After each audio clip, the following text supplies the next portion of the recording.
Hey, we're here at Staples Expo, and There's no S. I know. You know what? When I Googled it to look at the gifts, I put an S on it, and everything else was coming up. And then I actually saw one with exclamation mark. Okay, what is it called? Staple. Independent Expo? Staple. Just say staple. You're Staple. fine. Okay. I'm putting this in. I know you are. This is a Borat thing, right? Oh, I don't even know where I'm at. I wanted to ask you. All these are so brilliant and beautiful. Thank you. So, do you design any of these, or do you take them from artists, or how do you go about this process? I design most of them. Nakatomi started out as just I wanted to get an artist collective together and print artwork by other artists, and we still do that, but it also evolved because we were selling more and more of my art, so I just started making more and more art, and now it's almost not exclusively by any means, but it's kind of become the vehicle for me to sell my artwork as well. But yeah, everything we have here is mostly my stuff. But we represent a lot of other artists on the website, like John Smith, Clinton Wilson. Their whole catalog is on our website as well. So did you draw this one? Yes, I did. So tell us how you came up with this idea. You wanted a take on twins and Total Recall. So that was my friend John Smith. He put together an art show called Mucho Machismo. Is that the guy from Pocahontas?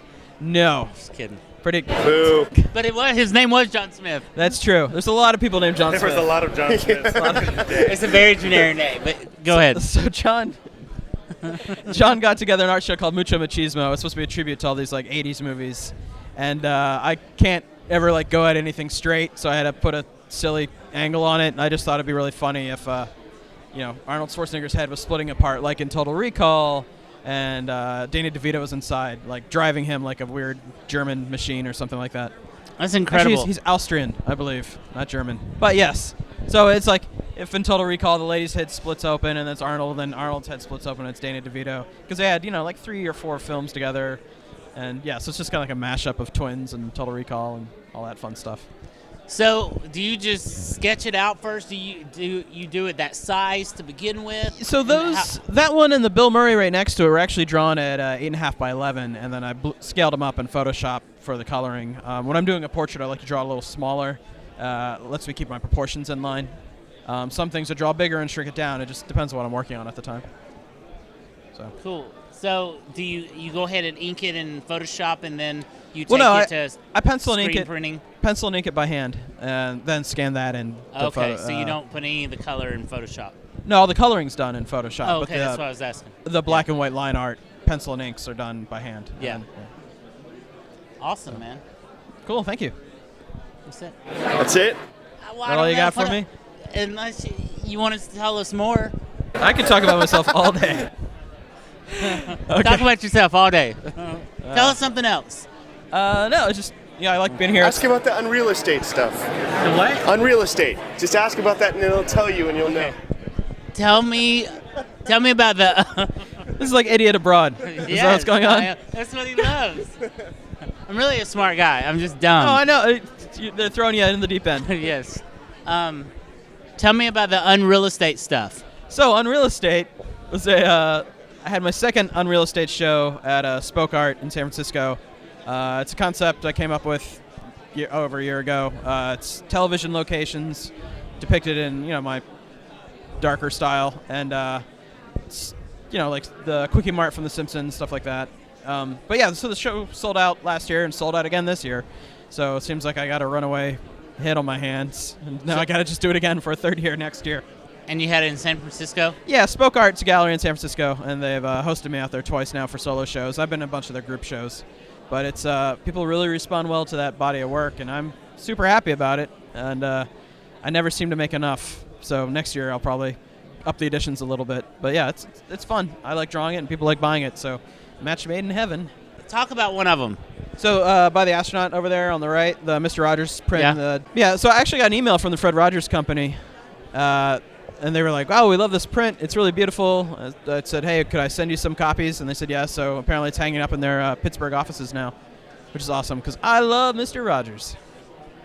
So tell me when you got an email or someone contacted you to do something that you were like, "Holy shit, I've arrived." Like this is, I never ever thought I would be here with this. There's never like a lightning bolt out of the blue for that. It's just like, constantly little things. It's a slow progression.